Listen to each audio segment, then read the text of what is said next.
All right, folks, welcome back to On Texas Football.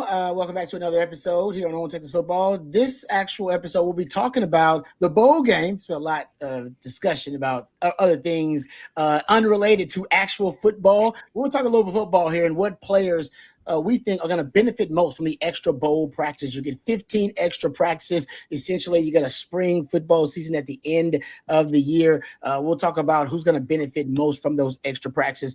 Before we dive into that topic, let's thank our lead sponsor for this episode of On Texas Football, our friends over at Hays City Store. I'm a big fan of Hays City Store, actually, because I've been out there several times. Actually, it's one of the staples for me and my family on the weekends. There are very few restaurants that once you go to them, they immediately, you know that they are just special. Hays City Store is one of those places. Scratch-made Texas comfort food. They've got their famous truck stop enchiladas, award-winning chicken fried steak, homemade desserts, all of it absolutely delicious, and all of it made from scratch. Also live music 6 nights a week, 50 beers on tap, ice cold long necks, got tasty margaritas, which I will vouch for as well. I love the burgers. I didn't mention those. Burgers are fantastic. One of my go-tos when I go to Hays City Store. 11 TVs alone in their ice house, so you want to go there for game days, for college football or the NFL. Great place to watch games. You can bring your dog out there. It's really dog friendly. You can bring the kids out there. They got this huge tree net the kids climb on and have fun. So it's a great place to bring the kiddos. Lots of space for them to run around and be crazy.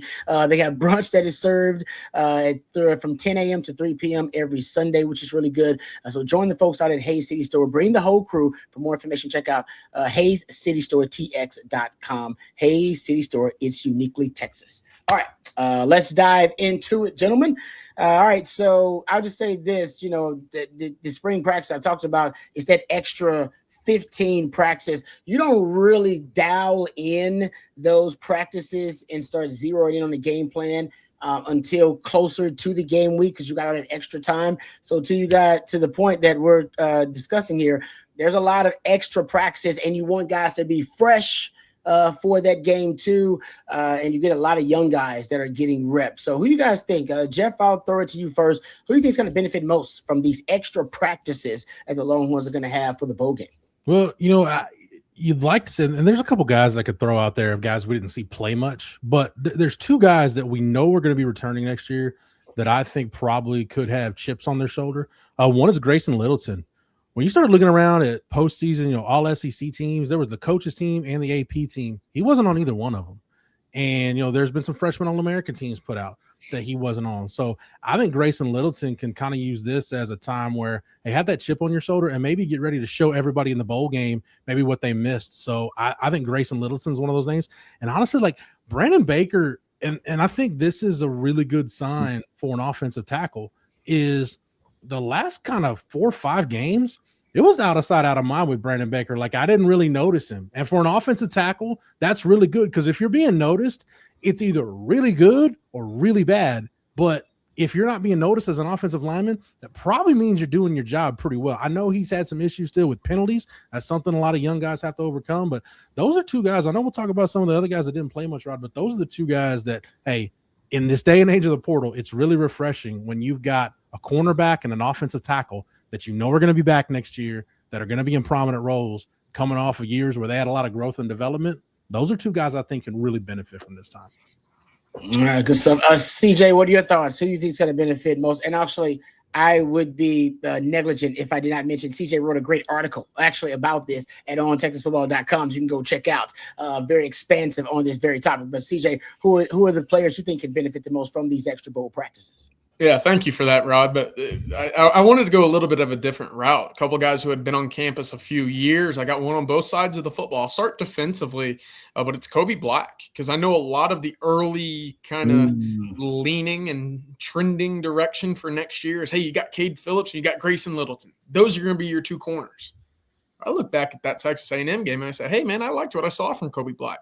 This was a guy that was dinged up a lot of this 2025 season.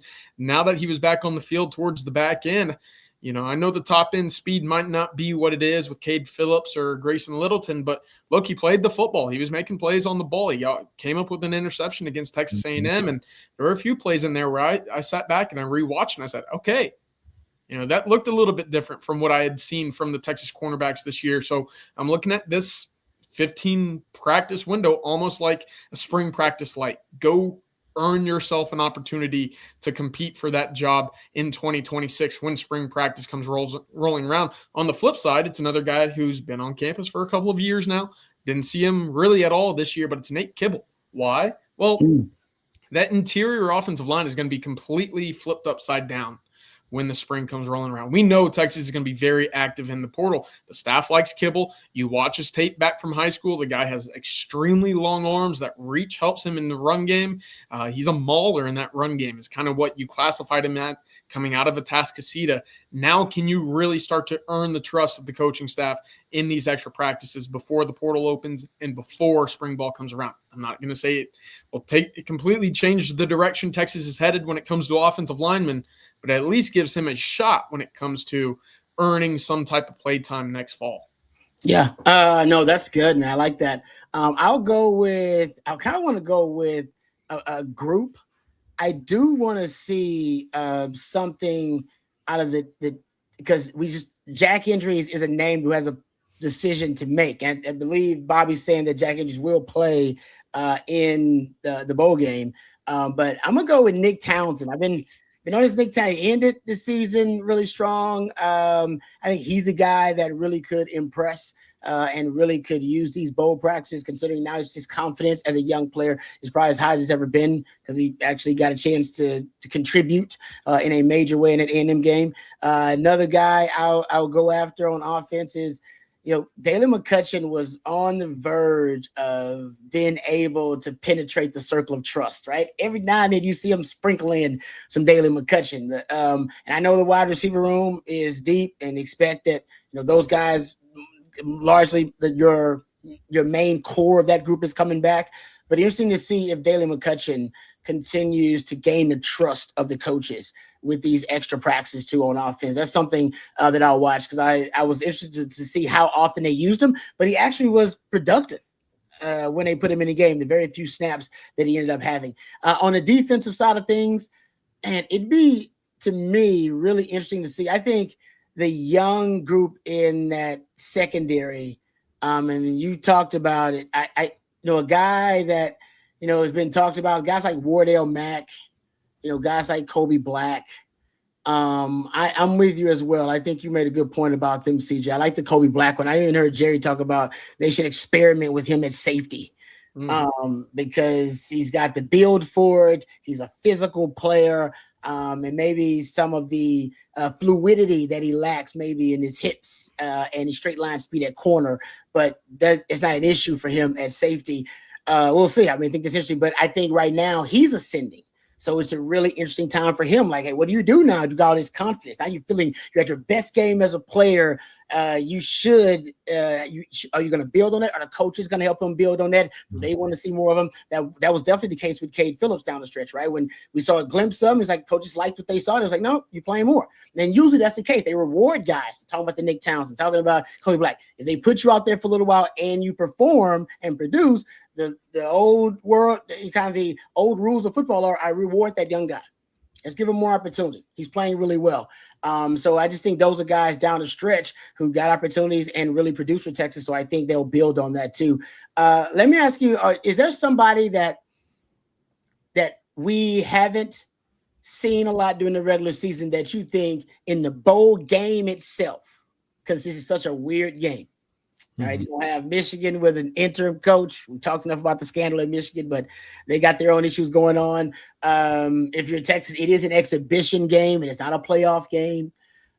Is there a certain player that you're like, no, this is the player? If I had to guess, if I had to put money on, this is a player that we haven't seen much of, but this guy you're gonna see in the bowl game and you'll be pleasantly surprised, or you'll be surprised by how many snaps they get. Who is that player? I'll throw it to you. Go, Jeff. Go ahead. Yeah, there were two guys for me. I know I started talking about Grayson Littleton and Brandon Baker, but there were two guys for me. One was James Simon because, hey, when CJ Baxter hit the portal, James Simon rolled out of bed that morning and was like, hey, all of a sudden you're RB2 or RB3, like just right off the bat. So he's competing with Christian Clark's rep.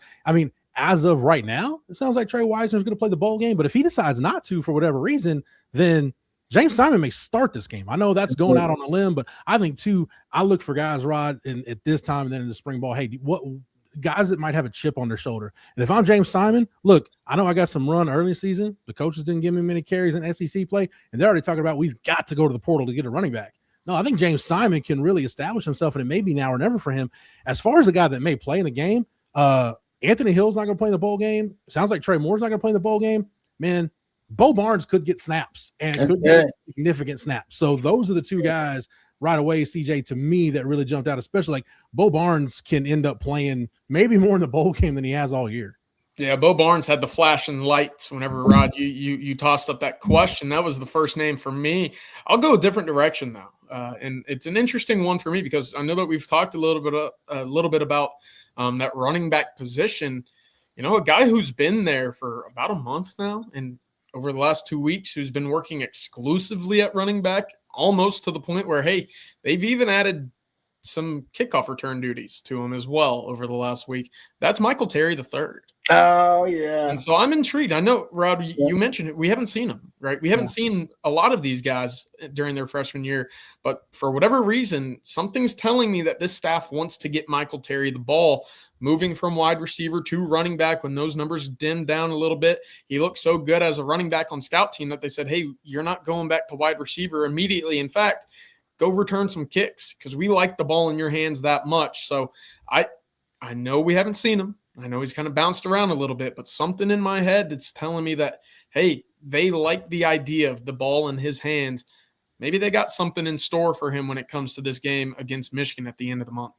I love it. That's a good one, man. That to me, I think for you, the Michael Terry, I was thinking about the Wildcat and things of that nature. You got extra time to throw in some random wrinkles or whatever it is. Like I said, it is basically an exhibition game. Sark likes to have fun with game plans, especially when he's got some extra time, throw in some extra wrinkles. So the Michael Terry thing, I'm with you. That one stood out. And I think yours, Jeff, pragmatically makes so much sense just in terms of that linebacker position. You're going to need guys to step up. Man, that's a good one. I guess the one that, if I'm going to go, that just makes more sense than anything is that you just see a lot of Justice Terry. Yeah. That makes all the sense. And look, I've heard that they've told Justice Terry, hey, 2026 is going to be your year. You've gone from a guy with 5 to about maybe 15 snaps per game, especially towards the back end. He started playing upwards of about 10 or 12. But 2026 is going to be a year for you, Justice, that you don't come off the field very much at all. As long as your body develops over the next year, that spot for you is going to be yours. Yep. That's kind of how I feel too. I feel like, you know, he should be inheriting the kingdom, if you will. I like that. For the Longhorns there. All right. Good stuff, guys. As always, appreciate the breakdown there. Thanks to Matthew behind the scenes, twisting and tweaking the dials. Thanks to our lead sponsor as well. We appreciate our friends over as well at Hayes City Store, always supporting On Texas Football. Thank you, CJ. Great work as always. Thank you as well, Jeff. For Matthew, for CJ, for Jeff, I'm Lifetime Longhorn Rod Babers. Until next time, hook 'em horns.